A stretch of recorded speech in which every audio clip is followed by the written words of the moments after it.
Growing up was a little bit crazy. I lived in a real dysfunctional household. Didn't know who my dad was. There was 3 men living in the house. One I called dad, one was on the birth certificate, the other one was, my mum told me, was my dad.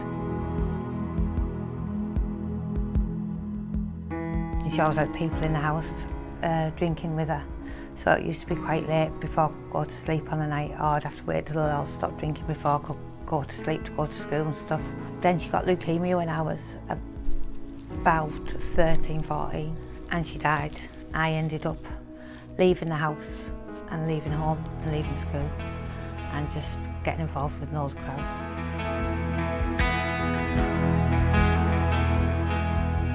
I used to bury my head, if you like an ostrich, and not try and think about mum had died or what was going on. So I just carried on in that spiral of going out more and taking more drugs and doing more crazy things with these people. There was a man I met, it was a local hard case, if you like. I was thinking nothing could hurt me. So it'd get me away from this crowd of people and he would be able to look after me. And that was the beginning of all the domestic abuse.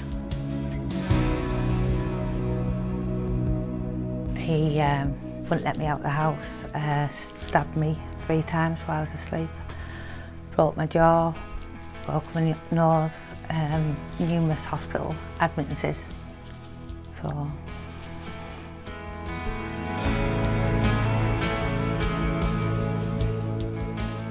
Then one day I just had enough and I was suicidal. And I remember being in my flat and just being on my knees and just saying, God, if you're there, will you help me?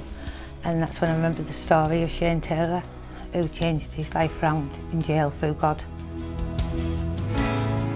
Yeah, well, all I remember is me and Tony were doing a thing called the Lighthouse, and I was promoting it all on Facebook and doing stuff like that. And then I remember just getting a big, massive, long message off Emma, just saying that she's in a bad place and where she's at and all the problems and issues and stuff like that. And I messaged him and said, look, my life's spiralling out of control. I'm a drug dealer, I'm a mess. And I told him all the problems.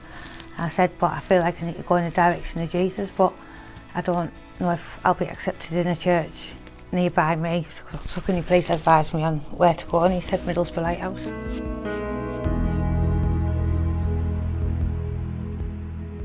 The first time I talked in depth with Emma was when I prayed for her, when she come and gave her life to the Lord, and she talked a bit about what she'd been through and what she wanted to be free from. I thought that was a brave move for her to come forward and get prayer like that. If you want to be forgiven, just tell him. Tony and Shane prayed for me. I went home and flushed the drugs down the toilet. And with Tony's help and the Eden team's help, they were alongside me because they kept in touch with me. They learnt me to forgive my mum, all the people that had hurt me and done bad things to me, which then totally set me free inside.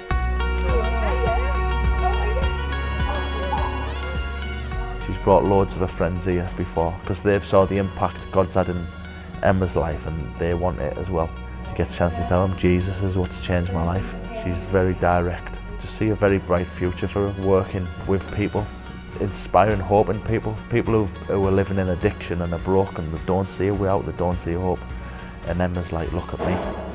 It feels like a totally new life, and I just know none of it would have been possible without Jesus, and I just know that. And I just hope that I can look more like Jesus and love Jesus more and more and more.